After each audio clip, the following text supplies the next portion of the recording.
Welcome back to equity flow. आज हम लोग ने फिर से एक सेल पोजीशन बनाया हुआ टाटा पावर में। आज 12 सितंबर। हम लोग ने कल भी टाटा पावर में मैंने सेल किया था, लेकिन वहाँ पर मेरा स्टॉप लॉस हिट हो गया था। कल ट्रेलिंग स्टॉप लॉस हिट हुआ था, तो मैंने सोचा मैं क्या करता हूँ, रिवर्सल कर देता हूँ। ठीक है, अगर आप लोग चैनल पर नए हो, चैनल को लाइक एंड सब्सक्राइब जरूर कर देना और बेल आइकन को भी हिट कर देना। अभी हम लोग शुरुआत करते हैं यहाँ से कि मैंने ट्रेड कैसे लिए और मेरा पोजीशन अभी कहाँ चल रहा है। तो आप देख सकते हो कि मेरा अभी पोजीशन चल रहा है यहाँ पे। ऑलरेडी मैं सेल करके बैठा हूँ। यहाँ पे आप लोग मेरी पोजीशन देख सकते हो। यहाँ पे कुछ 612 शेयर मैंने यहाँ पे सेल किया टाटा पावर में। ठीक है, अभी जैसे कि बात करूँ मैं यहाँ पे, तो हम लोग इसके अलावा दूसरे स्टॉक भी अभी एनालिसिस करेंगे। यहाँ पे देखो 2 जोन थे, तो मुझे यहाँ पे एक एंट्री मिल चुका है। आपको दिख रहा होगा 2 जोन थे। अगर एक जोन फेल था तो दूसरा जोन था, लेकिन मैं एक ही ट्रेड करता हूँ सिंगल टाइम में। जैसे ITC की बात करेंगे, ITC आया मॉर्निंग में यहाँ पे और प्राइस जा रहा है, लेकिन इसको पकड़ना मुश्किल ना, क्योंकि जब ओपनिंग हुआ ना प्राइस, तब इसका ये स्पाइक आया है। तो इसके अकॉर्डिंग टू कैप्चर करना मुश्किल है थोड़ा ऐसे ट्रेड को। उसके बाद में टाटा पावर अपन ने यहाँ पे ले लिया ऑलरेडी। फिर मैं अदानी पावर की बात करूँ, अदानी पावर जस्ट अभी जोन में है, लेकिन मेरे प्राइस पे नहीं है अभी जोन पे, लेकिन मेरे प्राइस पे नहीं, तो मैं उसको भी लूँगा ही नहीं जब तक मेरा प्राइस पे नहीं है। क्योंकि अगर मैं प्राइस पे नहीं लूँगा तो क्या होगा, इसके अंदर मेरा रिस्क रिवॉर्ड पूरा बिगड़ जाएगा, क्योंकि क्वांटिटी के अकॉर्डिंग रिस्क रिवॉर्ड आपका होता है। बात करता हूँ मारुति ने एंट्री नहीं ली है, सीधा डायरेक्ट ऊपर गए यहाँ पे। 15 मिनट में वैसा कोई डिमांड जोन अच्छा बनाया नहीं है। ये 4 ही स्टॉक थे, क्योंकि कल मैंने पूरे स्टॉक देखे। वो 200 स्टॉक मैं एवरीडे देखता हूँ, तो उसमें से मुझे खाली सिर्फ इतना ही मिला है। जैसे कि अभी टाटा पावर की बात करूँ, मैं आपको थोड़ा नॉइस आ रहा होगा, उसके लिए माफ़ी चाहूँगा।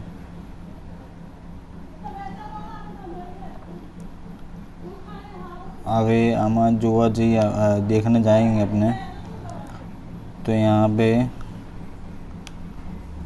एक ट्रेड पोजीशन चालू है। मैं आपको सिंपल सा लॉजिक समझाता हूँ। वहाँ पर सब कुछ मैंने ड्रॉ किया हुआ है इस जगह पे टाटा पावर में। मैं आपको फ्रेश चार्ट में बता देता हूँ। देखो फ्रेश चार्ट में ऐसा है, ये अगर आप देखोगे यहाँ पे ध्यान से, तो आपको एक रेड कैंडल दिखेगा सेलिंग वाला। इसके अंदर एक छोटा कैंडल दिखेगा, इससे छोटा है जो प्रीवियस है ना, इससे छोटा कैंडल ये है, उसके बाद में ये बड़ा कैंडल है। तो यहाँ पे क्या हुआ, यहाँ पे 2 कैंडल हमको दिखेंगे बैक टू बैक बड़े, बीच में एक छोटा कैंडल है। तो इसको हम लोग क्या बोलेंगे, ड्रॉप बोलेंगे। फिर इसको हम लोग बेस बोलेंगे, इसको अगर हम लोग ड्रॉप बोलेंगे। तो ये क्या, एक सप्लाई जोन है यहाँ पे, एक फ्रेश सप्लाई जोन है यहाँ पे। तो इसके लिए मैंने यहाँ पे सेल पोजीशन बनाया हुआ था इस जगह पे, इस सप्लाई जोन के अकॉर्डिंग। अगर फिर मैं 30 मिनट में जाता हूँ टाइम फ्रेम में, तो मुझे एक और सप्लाई जोन देखने मिलेगा, जो कि इससे भी स्ट्रॉन्ग है। ठीक है, क्यों स्ट्रॉन्ग है मैं वो आपको दिखाता हूँ। अभी यहाँ पे देखिएगा आपको ग्रीन कैंडल है। ठीक है, ये बड़ा कैंडल है, इसके बाद में छोटा कैंडल है, इसको हम लोग बेस बोलेंगे, इसको हम लोग ड्रॉप बोलेंगे। रेड कैंडल है। अभी इसमें क्या है, क्यों स्ट्रॉन्ग है, आप देखो ये रिवर्सल है यहाँ से।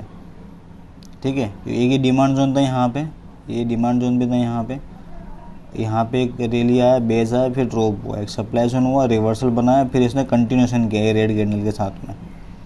तो यहाँ पे ये एक स्ट्रॉन्ग जोन सप्लाई जोन माना जा सकता है इस जगह पे। गारंटी नहीं है कि प्राइस ऐसे गिरेगा ही गिरेगा।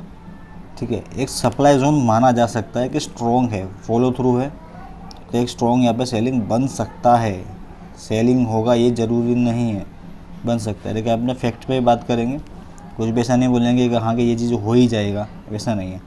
इसलिए मैं 25 मिनट में बात करूँ, यहाँ पे सप्लाई जोन अच्छा है ये वाला, पर ज़रूरी नहीं है कि यहीं से प्राइस गिर ही जाएगा। जैसे हम दोनों कल देखा था, कल प्राइस हमारा हमको स्टॉप लॉस देके गया था। ये देखो ये है, तो ये सप्लाई जोन है। अगर मैं इसको रो करना चाहूँ इस तरीके से, तो मैं इसको कुछ आपको सिंपल सा रो करके दिखा देता हूँ। तो ये एक सप्लाई जोन हो गया पूरा। ठीक है, तो जहाँ पर प्राइस अभी काम कर रहा है अपना, और नहीं करेगा तो हम लोग स्टॉप लॉस देने के लिए रेडी है, उसके लिए कोई इश्यू नहीं है। और हम कल की बात करते हैं, तो कल कहाँ पे स्टॉप लॉस लगा मैं आपको दिखा देता हूँ।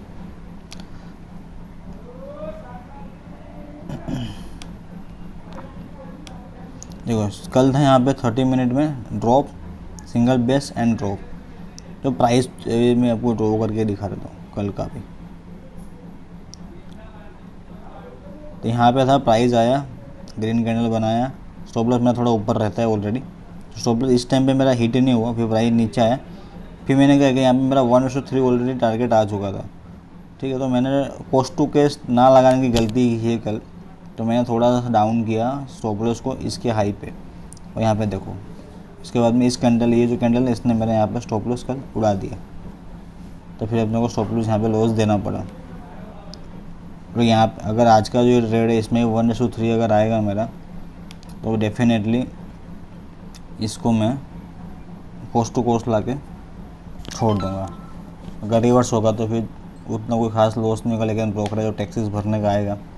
मैं आपको अक्सर बोल रहा हूँ 1:2 1:3 तो ठीक है, आप जो भी टारगेट लेते हो उससे मुझे कोई इश्यू नहीं है। लेकिन आप लोग जो ट्रेड करते हो उसका ब्रोकरेज सारे चार्जेस को मल्टीप्लाई कीजिए, तो आपका जो भी रिस्क बनता है पर ट्रेड का उसमें ऐड ऑन करके ही चलिए। इसमें कि अगर आप ऐसा नहीं करोगे तो आपका ओवरऑल P&L माइनस में ही रहने वाला है, क्योंकि चार्जेस इतने ज़्यादा हेवी लगते हैं ना, तो उसको हम लोग उतना ध्यान में नहीं देते, लेकिन हमको उसको भी प्रायोरिटी पे लेना चाहिए। उसके बाद में एक परफेक्ट सेटअप बनाना चाहिए, तो उस हिसाब से आप काम करना उसके ऊपर, ठीक है। फिर आपकी मर्ज़ी, फिर आपको जो हिसाब से करना आप कर सकते हो। अभी देखेंगे हम लोग तो कुछ यहाँ पे है, अब 1:3 आएगा तो मैं यहाँ पे इसको cost to cost stop loss कर दूँगा। हम लोग एक बार फिर से एक बार रिव्यू देख लेते बाकी जो स्टॉक है, तो फिर मैं सिस्टम क्लोज कर दूँगा। देखो अशोक में डिमांड जोन था कल के दिन में, तो यहाँ पे आया, प्राइस इतना अच्छा उसको पंच दिया इस जगह पे।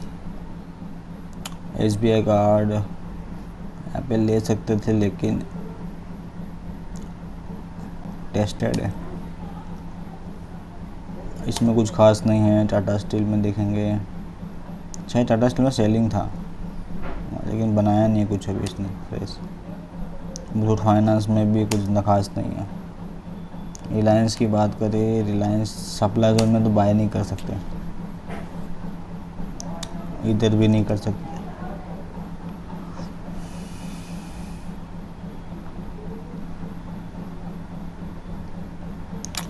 ठीक है, चलिए मिलते हैं फिर नेक्स्ट वीडियो में। अभी फ़िलहाल मुझे जाना है, जॉब, मेरा जॉब का टाइम हो गया।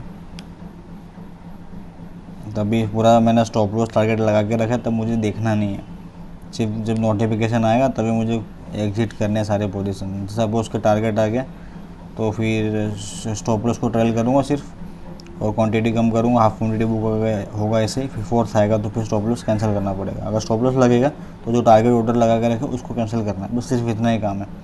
ट्रेड ले लिए तो अभी जाएंगे वर्किंग पे और इसको चलने देंगे, फिर पता चलेगा शाम को क्या हुआ क्या नहीं, ठीक है। अगर वीडियो पसंद आए तो वीडियो को लाइक एंड सब्सक्राइब जरूर करना, और बेल आइकन को भी हम लोग हिट कर सकते हो। और मिलते हैं फिर नेक्स्ट वीडियो में। जय हिंद, जय भारत।